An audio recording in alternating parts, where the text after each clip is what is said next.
The waitress froze with 2 glasses of water in her hands as the young woman across the table quietly wiped away a tear and whispered an apology before the meal had even begun. Everyone nearby assumed the date had already gone wrong. Some believed she had been rejected. Others thought the man would stand up, make an excuse, and leave. But what happened next changed not only her life, but the lives of everyone who accidentally witnessed that ordinary afternoon. Before we begin, if you believe that kindness, forgiveness, hope, and second chances still matter in this world, please take a moment to like this video, leave a comment, share it with someone who needs encouragement today, and subscribe to our channel so you can join our community for more heartfelt stories that remind us what truly matters. The afternoon sun poured through the wide front windows of a tiny neighborhood café tucked between a used bookstore and a flower shop. It was the kind of place most people walked past without noticing. The paint on the sign had faded years ago, the tables didn't match, and the menu was handwritten every morning by the owner. It was simple, quiet, and honest, much like the woman nervously waiting inside. Her name was Meredith Lawson, a 28-year-old elementary school librarian whose gentle smile had hidden years of disappointment. She had spent most of her 20s caring for her father through a long illness before losing him the previous year.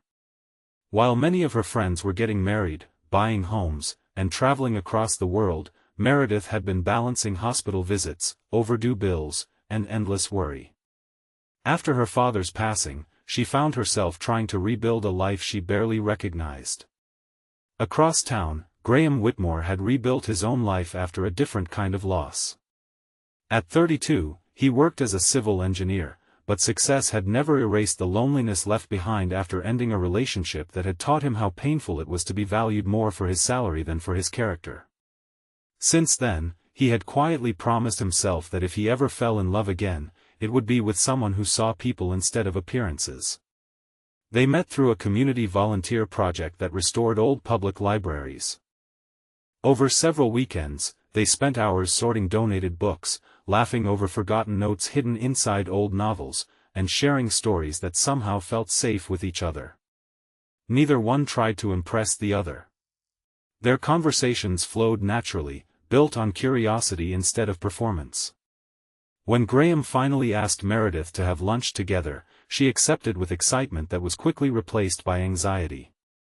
She checked online to see where he usually spent time and noticed photos from business conferences held in elegant hotels and upscale restaurants. She worried that the little cafe she had chosen would disappoint him. It was one of the few places she could comfortably afford, and the elderly owner had once refused to charge her full price after learning about her father's medical expenses. Meredith arrived early, smoothing the wrinkles from her simple blue dress again and again while watching people pass outside. She almost canceled twice before Graham walked through the front door carrying nothing more than a warm smile that immediately softened the tension inside the room. They greeted each other with genuine happiness, but Meredith couldn't shake the embarrassment growing in her heart. She looked around the modest cafe, at the chipped cups, the aging furniture, and the small vase holding fresh daisies picked from the owner's garden. Before the menus even arrived, she quietly apologized for choosing such a plain place. She admitted she couldn't afford somewhere nicer and confessed she had worried all morning that he would think less of her. For a brief second, silence settled between them. Then Graham smiled with a kindness so effortless that even the nervous waitress nearby stopped pretending not to listen. He gently told Meredith that he hadn't come there for the place. He had come there for her. Those simple words landed with a weight far greater than either of them expected. Meredith felt years of insecurity begin to crack. Nobody had ever made her feel that her presence alone was enough. The owner brought homemade soup and fresh bread, apologizing because one menu item had sold out. Graham laughed and said the best restaurants were always the ones that ran out of food because people kept coming back. The elderly owner chuckled, clearly touched by the remark. As lunch continued, conversation replaced anxiety. Meredith spoke about helping children discover books that made them believe in themselves. Graham shared stories about designing bridges in small towns where safe roads changed everyday lives. Neither career sounded glamorous, yet each carried quiet purpose. Hours passed without either of them noticing. Near the window sat an elderly widower named Arthur Collins, who visited the café nearly every afternoon. Since losing his wife 5 years earlier, he often spent lunch watching strangers while reading the same newspaper over and over. That afternoon, he found himself smiling at the young couple whose laughter slowly filled the room. When Meredith stepped away briefly to wash her hands, Arthur quietly leaned toward Graham and admitted he hadn't seen anyone look at another person with that much respect in a very long time. He encouraged him never to let fear convince him that grand gestures mattered more than genuine affection. Graham thanked the older man, unaware that those words would stay with him forever. As Meredith returned, the conversation shifted toward family. She confessed she still struggled with guilt, wondering whether she could have done more for her father. Graham listened without interrupting. He didn't rush to fix her pain or offer rehearsed advice. He simply gave her the rare gift of being fully heard. In return, Graham admitted how difficult it had become to trust after his previous relationship ended. He explained that expensive dinners, luxury vacations, and thoughtful gifts had never been enough because they had been mistaken for proof of love instead of expressions of it. Meredith reached across the table and gently rested her hand beside his. Neither one noticed the waitress smiling from across the room.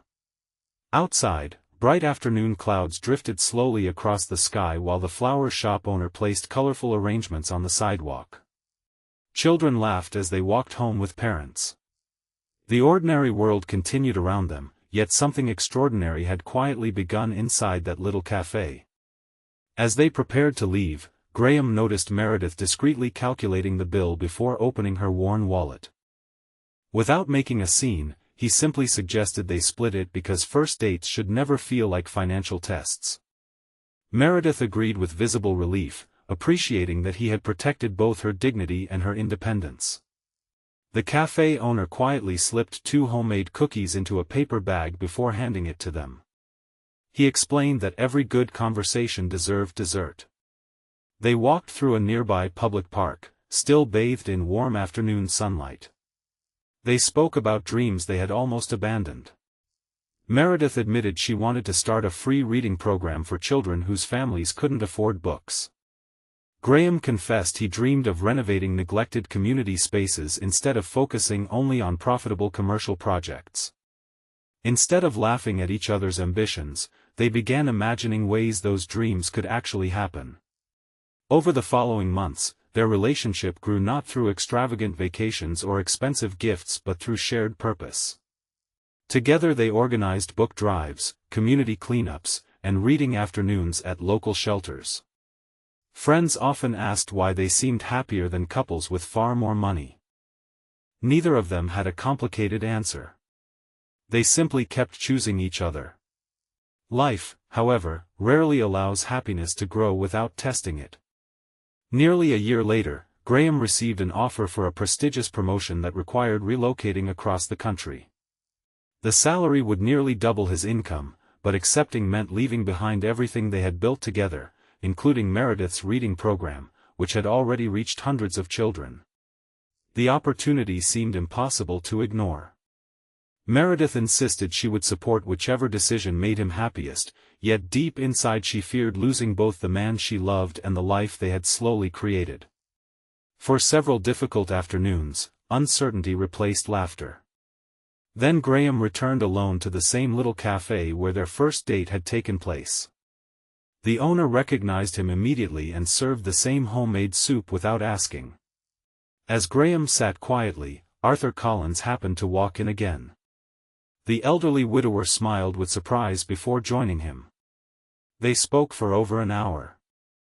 Arthur shared that after his wife died, he had inherited enough money to travel anywhere in the world, yet the place he missed most wasn't Paris, Rome, or London. It was the tiny kitchen where they had shared ordinary lunches together for 43 years. He reminded Graham that careers shape resumes, but love shapes entire lives. That conversation settled something Graham had been unable to resolve alone.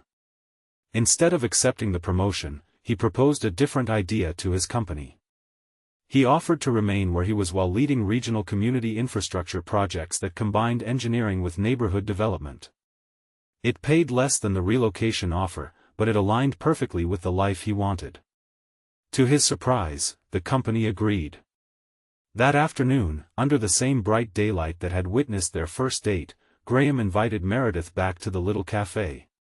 She worried something was wrong because he seemed unusually quiet. When they sat down at the very same table, he placed a small envelope beside her plate. Inside wasn't an expensive vacation brochure or the deed to a luxury home. It was a carefully folded photograph taken secretly by the waitress on their first date. It showed Meredith smiling for the first time after hearing that unforgettable sentence. Written beneath the picture were simple words. He reminded her that on the day she apologized for offering so little, she had unknowingly given him everything he had been searching for. Beside the photograph rested a small velvet box. Inside waited a modest engagement ring that reflected sunlight through the cafe window. Meredith covered her face as tears of gratitude filled her eyes. She remembered every insecurity she had carried into that cafe. Every fear that she wasn't enough. Every apology she wished she had never spoken. And suddenly she understood that love had never asked her to become someone else. It had simply waited for someone capable of recognizing the beauty she already carried. The cafe erupted into applause from customers who had quietly realized what was happening. The elderly owner wiped away tears.